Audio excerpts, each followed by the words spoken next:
How on earth do you prepare for that? Good question. We've been very lucky. My mother was the queen for a very long time. It was not meant to be said out loud. It was not meant to leave the room. And when Princess Anne finally spoke, the silence inside the palace shattered. The disclosure, just before dawn in early December, when the grounds at Windsor were still locked in winter silence and the frost lay unbroken along the stone paths, Princess Anne crossed a line she had spent her entire life refusing to cross. It was not a press statement. It was not a public intervention. It was something far more dangerous, a truth spoken inside a room where silence had been treated as policy for months. Those present expected a routine winter coordination briefing, the kind designed to manage schedules, contingencies, and the slow grind of institutional adjustment. What they did not expect was Anne placing a slim folder at the center of the table and calmly saying that the family had been living inside a carefully constructed illusion. No one interrupted her, not because they were stunned, but because they immediately understood the gravity of what was unfolding. The palace had grown accustomed to controlled language, to phrases that softened reality without technically denying it. Recovery, monitoring, adjustment, all accurate, all incomplete. Anne's voice cut through that architecture with surgical precision. She did not accuse anyone of deceit. She did not dramatize the moment. She simply stated that the internal medical briefings no longer resembled what the family believed they were waiting for. The truth, she said, had been managed so thoroughly that even those closest to the situation were no longer operating with full awareness. The revelation did not land like a bomb. It landed like ice water. Anne explained that what had been presented as a short-term disruption had, in fact, been a prolonged and uncertain condition for months, not days, not weeks, months. Assessments had fluctuated, expectations had quietly lowered, contingency planning had escalated from precaution to probability, while reassurance continued outwardly and inwardly. The most devastating element was not the medical uncertainty itself, but the deliberate pacing of disclosure. Some had been told enough to function. Others were sufficient to remain calm. And a few, Anne included, had been told everything. That imbalance, she said, had crossed from protection into something far more corrosive. Charles did not speak. He sat with his hands folded, his expression unreadable, the weight of recent weeks etched deeply into his posture. William stared down at the table, processing not shock but recalibration, the dawning realization that his own instincts had been correct, but muted by assurances he had trusted. Camilla inhaled slowly, steadying herself against a truth she had sensed but never seen fully assembled. The advisors in the room understood immediately that this moment would not leak, but it would ripple. What Anne had done was irreversible. She had dismantled the narrative architecture the palace had relied on to maintain equilibrium through a fragile season.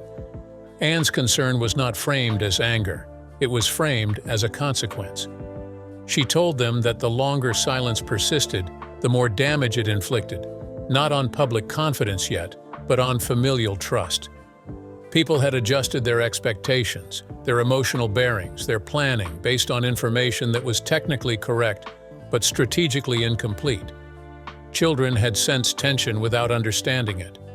Adults had prepared for a resolution that was no longer realistic. And all of it had been justified under the banner of stability. Anne challenged that justification with one devastating observation. Stability built on omission does not hold. It only delays collapse. What stunned the room was Anne's timing. She had known earlier. She had accepted the initial decision to protect privacy and avoid panic. She had watched as autumn turned into winter and language softened while reality hardened. She had waited until she could no longer reconcile silence with duty. When she finally spoke, it was not because the situation had worsened overnight. It was because the cost of concealment had exceeded the cost of truth. That distinction mattered. Anne was not reacting to the crisis. She was preventing a greater one. She ended her disclosure with a sentence that no one in the room would forget. "There are members of this family who believe they are enduring a short chapter," she said. "They are not." The sentence was neither cruel nor emotional, but it redefined everything.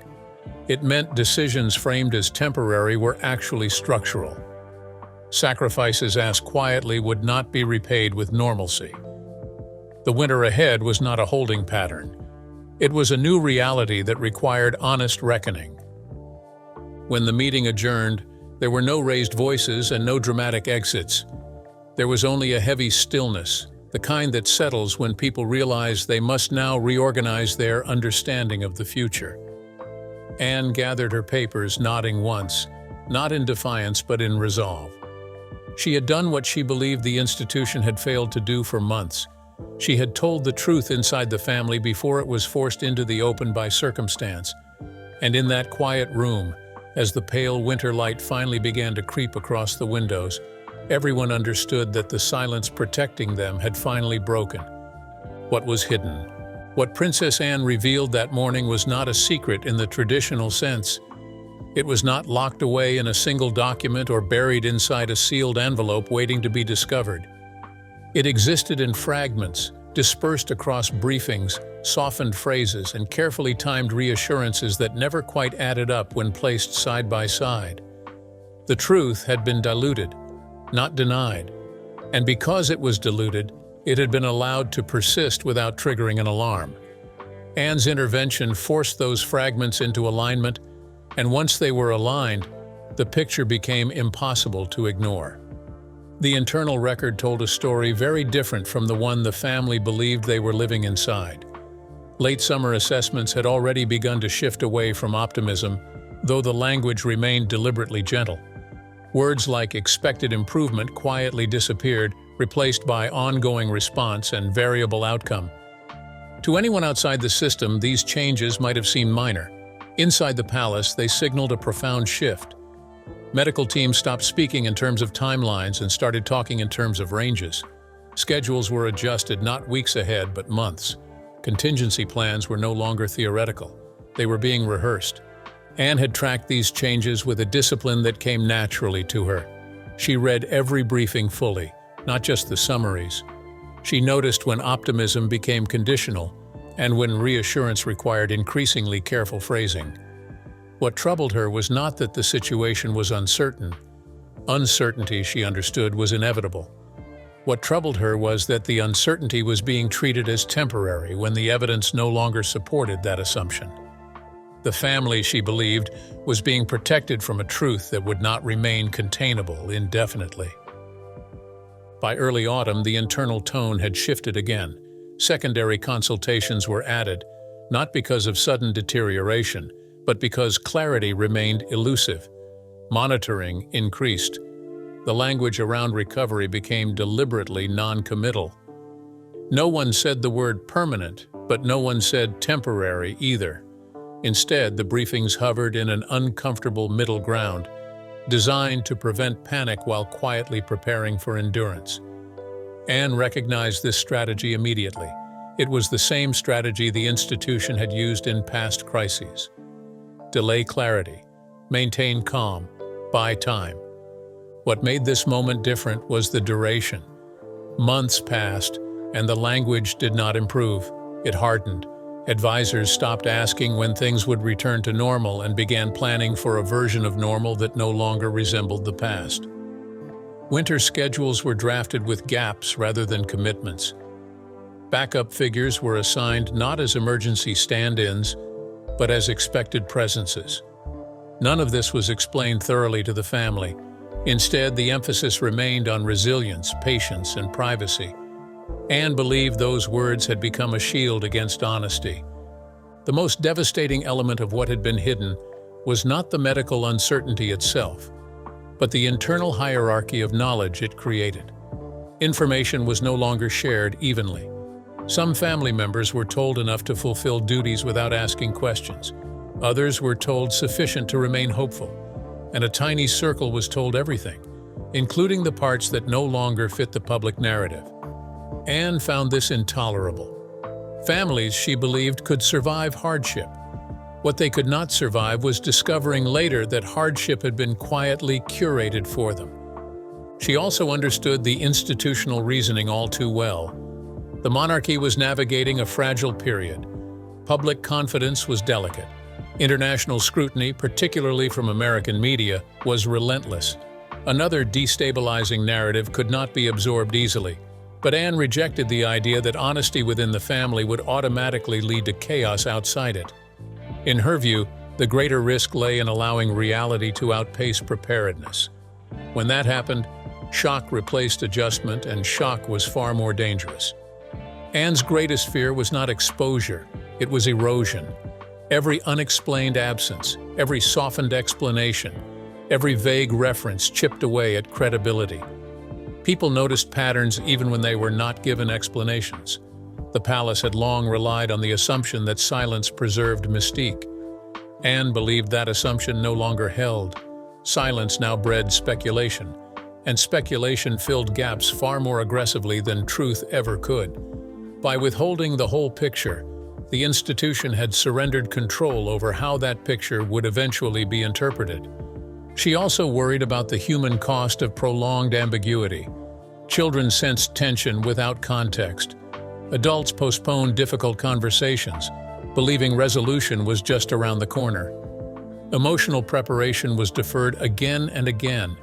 Anne thought this was a cruelty disguised as kindness. She had seen it before in families who believed shielding loved ones from pain spared them, only to discover later that it magnified the blow. The truth, delivered late, always landed harder. What had been hidden then was not a single fact but an evolving reality that demanded acknowledgement. The palace had treated it as something that could be outweighted. Anne understood that some conditions cannot be waited out. They must be integrated. Lives, roles, and expectations must be reshaped around them. That process could not begin while the family was operating on partial information. By the time Anne spoke, the cost of concealment had exceeded its benefit. The institution had preserved calm, but at the expense of coherence. The family had maintained routine, but at the expense of trust. Anne believed both were now at risk. Her intervention was not a rejection of privacy. It was a demand for internal truth. Because once the truth finally forced its way into the open, and it always did, the question would no longer be why the palace had protected privacy. It would be why the family had not been trusted with reality. Anne's revelation reframed the past months not as a period of careful management, but as a missed opportunity for honest preparation. What had been hidden was time.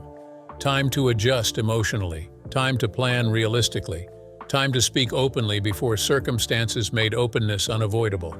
And in that realization, the family was forced to confront not only the future ahead of them, but the weight of what silence had already cost. The family who didn't know. The most damaging consequence of what Princess Anne revealed was not institutional fallout or media risk. It was the quiet realization, settling slowly across the room, that parts of the family had been living inside different versions of the same reality. Not because anyone intended harm, but because information had been rationed according to perceived resilience rather than shared in a trusting manner. In families, that distinction matters more than policy ever can. Once it became clear that not everyone had been told the same truth, something fundamental shifted beneath the surface. William felt it first. Not anger, not betrayal, but a sudden internal recalibration that left him silent long after Anne finished speaking. For months, he had sensed something misaligned. The pauses before answers, the way conversations drifted away from specifics. The reassurance felt sincere but incomplete. He had trusted it because trust was expected of him. Now he understood that his instincts had not been wrong, merely overridden by a system designed to keep him steady rather than informed. That realization did not provoke confrontation. It provoked distance. Charles carried a different weight. He had known more than most, though not everything. He had approved the decision to soften disclosure, believing that shielding the family from worst-case scenarios was an act of protection rather than control.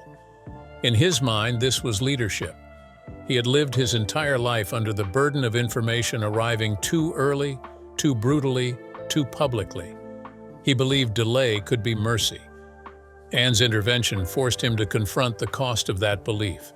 Mercy, when prolonged too long, becomes manipulation even when intentions remain pure. Camilla's reaction unfolded more slowly. She had lived through decades where information was weaponized, leaked, distorted, and used to destabilize lives. She understood containment as survival. But hearing the duration laid out so plainly stripped away her defenses. This was not a momentary storm to endure quietly. It was a long season that had already reshaped the household in subtle but permanent ways. The knowledge that some family members had adjusted their expectations while others remained anchored to hope unsettled her deeply. The silence that followed Anne's disclosure revealed more than words ever could. No one asked why this had been hidden. No one demanded names or timelines. The answers were already present. The family had been divided not by conflict but by incomplete truth. Some had been managing uncertainty with full awareness. Others had been encouraged to believe resolution was imminent. That imbalance did not fracture the family immediately, but it created fault lines that would take time to stabilize. Anne's greatest concern was not only with the senior figures.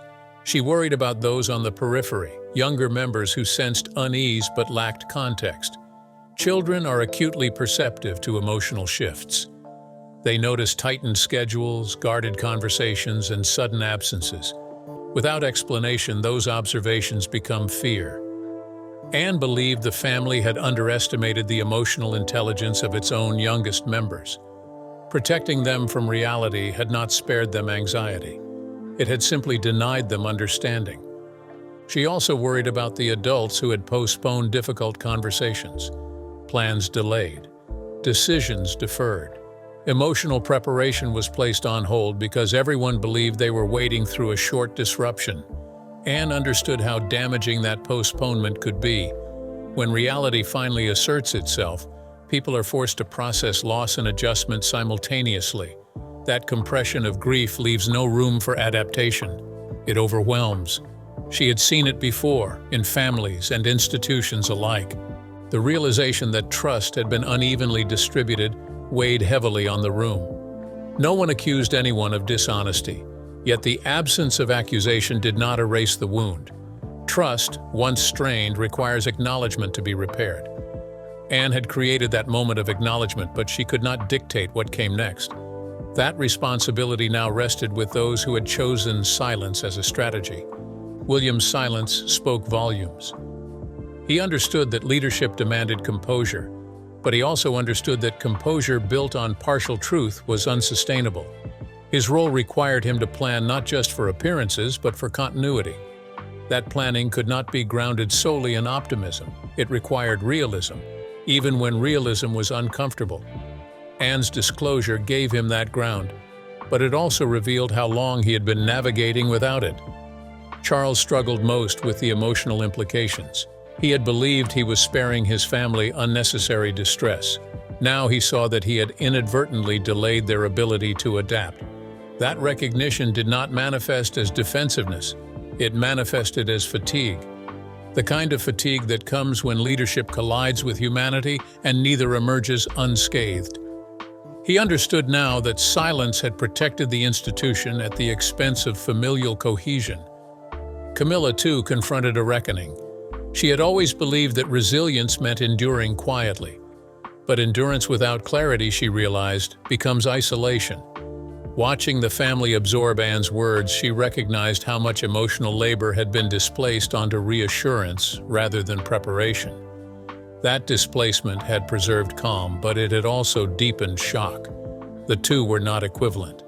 Anne did not frame her intervention as a rebuke. She framed it as a correction.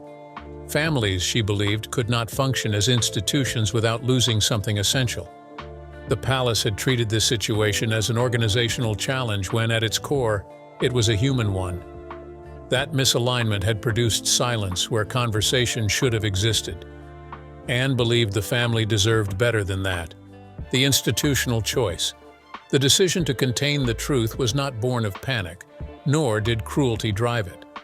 It emerged from instinct, the deeply ingrained reflex of an institution that had survived centuries by controlling timing rather than confronting reality head-on. Inside the palace, containment was considered a form of discipline. Information was treated as pressure, something that had to be released carefully or risk fracturing the structure that held everything together. Silence, in this logic, was not dishonesty, it was stewardship. From late summer onward, advisors weighed medical uncertainty against institutional stability with relentless precision. The monarchy was already navigating a fragile moment. Recent internal upheavals, heightened international scrutiny, and the long shadow of modernization had narrowed its margin for error. Another destabilizing narrative, particularly one involving health and continuity, threatened to create a vacuum the palace feared it could not contain.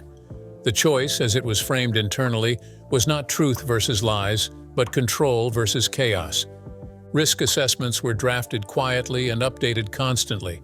Communications teams modeled public confidence scenarios, studying how similar moments had played out across previous reigns. Particular attention was paid to audiences abroad, especially in the United States, where emotional investment in the royal family often translated into volatile reaction cycles. The conclusion reached repeatedly was that disclosure carried unpredictable consequences, while containment offered the illusion of manageability. Reality, they believed, could be guided if revealed gradually through softened language and adjusted appearances. Princess Anne understood this reasoning intimately. She had defended it before during moments when restraint genuinely prevented collapse. What unsettled her now was not the logic itself, but the assumption beneath it. The assumption that the institution, not the family, should decide how much truth individuals can bear. That assumption had gone unchallenged for so long that it felt natural. Anne believed it was profoundly dangerous. The palace leaned heavily on precedent to justify its approach. Health matters had always been handled discreetly. Silence had often preserved dignity. Partial explanations had historically prevented panic. But Anne believed the institution was misreading the era it now inhabited. Silence no longer preserves mystique. It invited speculation. Softened explanations no longer reassured. They bred suspicion. The palace was applying instincts forged in a different century to a world that punished opacity far more aggressively than honesty. Anne also saw a critical error in how risk was being defined. The palace treated external reaction as the primary threat while underestimating internal erosion. Protecting public confidence did not require withholding clarity from the family. In fact, Anne argued, internal alignment strengthened external stability. Families who understood reality moved with coherence. Families divided by information gaps moved hesitantly. That hesitation, when observed from the outside, signaled uncertainty, the very thing the palace feared most.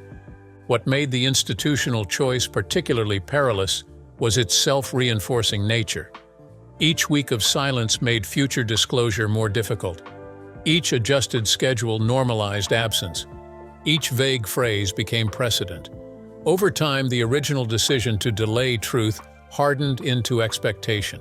No one wanted to be the person who shattered the calm they had worked so carefully to construct. Anne recognized the pattern immediately. It was how institutions drifted from management into denial without ever acknowledging the shift. Internally, the effects became visible. Staff grew cautious about language. Briefings became layered and indirect. Conversations ended just before reaching clarity. Anne watched as confidence was replaced by quiet anxiety, as people prepared for outcomes they could not name. This was not stability. It was tension disguised as order. The institution had preserved silence, but it had lost certainty. Anne's most profound concern was the reckoning she knew was inevitable. Reality does not wait for messaging to catch up. Conditions evolve regardless of strategy. When acknowledgement finally became unavoidable, the palace would face not only the truth itself, but the question of why that truth had been delayed. Anne believed the longer silence persisted, the harsher that reckoning would be. Containment was buying calm at the cost of trust. The institutional choice also exposed a fundamental tension between monarchy as symbol and monarchy as family. Symbols benefit from distance. Families require closeness. By prioritizing symbolism, the palace had compromised the very relationships that gave the institution its humanity. Anne believed that inversion could not be sustained indefinitely. When families are managed like systems, resilience erodes. When resilience erodes, collapse accelerates. By the time Anne intervened, the institutional choice had already shaped months of behavior and belief. It had altered expectations, delayed conversations, and postponed emotional preparation. Anne did not seek to dismantle the authority of the palace. She sought to remind it of its limits. No institution, no matter how refined, can manage reality forever without consequence. Her intervention did not reject caution, it rejected complacency. Silence had been mistaken for control and patience mistaken for progress. Anne believed the institution had reached the moment when restraint was no longer protective but corrosive. The choice ahead was no longer whether to reveal the truth, but whether to do so deliberately or be overtaken by it. Anne speaks. Princess Anne did not decide to speak in a moment of emotion or frustration. Her decision came from something far colder and more deliberate. A calculation shaped by years of watching institutions fail when truth was treated as a liability rather than a foundation. By the time she opened her mouth in that room, the choice had already been made internally. Silence, she concluded, had stopped serving its purpose. What had once been protective had become obstructive, and Anne had never tolerated obstruction disguised as care. She spoke without flourish. No raised voice, no moral lecture. She laid out the sequence plainly, as if presenting a logistical correction rather than a personal reckoning. She referenced the shifting language in briefings, the quiet replacement of optimism with contingency, the way temporary measures had hardened into standing assumptions. Her tone made it impossible to dismiss her words as opinion. This was not an interpretation. This was a record. The devastation came not from what she revealed, but from how calmly she showed it. Anne made one point unmistakably clear. The family had not been allowed to adapt honestly because the truth had been paced rather than shared. That pacing, she argued, was no longer neutral. It had altered decisions, delayed conversations, and created a false sense of timeline that no longer existed. People believed they were enduring something finite. They were not. And by withholding that reality, the institution had deprived them of agency over their own emotional preparation. She did not demand immediate public disclosure. That was not her role. What she demanded was internal alignment. Families, she said, could not function when information was tiered according to convenience. Trust did not survive hierarchy. It survived consistency. If the institution expected unity in the months ahead, it would have to begin by treating its own members as capable adults rather than variables to be managed. The room absorbed her words in silence. There was no rebuttal because none would have held. Anne's authority did not come from sentiment or seniority. It came from accuracy. She had spoken too precisely for denial to find purchase. Even those who disagreed with her methods could not dispute her conclusions. The reality she described already existed. She had simply refused to let it remain unspoken. Anne ended without drama. She closed the folder, gathered her papers, and said that delaying honesty any further would only magnify the damage already done. The truth, she reminded them, does not become gentler with time. It becomes heavier. And when it finally arrives, it arrives carrying the weight of everything that could have been said sooner, but was not. When she left the room, there was no sense of relief, only clarity. Anne had not created a crisis. She had named one. And in doing so, she forced the family and the institution to confront a reality they could no longer soften, delay, or manage away. After the silence breaks. The days that followed Princess Anne's intervention did not erupt into chaos. There were no sudden statements, no frantic reversals, no visible cracks for the public to dissect. Instead, the palace entered a quieter phase, one marked by recalibration rather than reaction. The truth, once spoken inside the family, did not demand spectacle. It demanded adjustment. And adjustment, though less dramatic, is far more challenging to sustain. Conversations changed first. Where language had once hovered around reassurance, it shifted toward realism. Schedules were no longer framed as temporary modifications, but as evolving structures. Decisions previously postponed were revisited with a different tone, not urgency, but acceptance. The family did not fracture under the weight of the truth. What fractured was the illusion that silence had been protecting them. William moved differently in the days that followed. Those closest to him noticed a new steadiness. one grounded not in optimism but in preparation. He began planning not for return but for continuity. The distinction mattered. Leadership, he understood, could not be built on hope alone. It required clarity, even when clarity was uncomfortable. Anne's disclosure had given him that clarity, and with it, a path forward that did not rely on denial.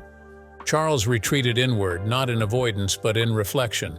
The realization that his instinct to shield had delayed adaptation weighed heavily on him. He understood now that leadership did not always mean sparing those you love from pain. Sometimes it meant trusting them with it. That trust, once withheld, would take time to restore. But Charles also understood that restoration could not begin without acknowledgement, and acknowledgement had finally occurred. Camilla processed the aftermath in quieter ways. She recognized the cost of prolonged containment, having lived through years where silence had shaped her own public story. Watching the family adjust, she saw clearly how endurance without clarity had isolated rather than protected. The truth, though heavy, allowed for connection.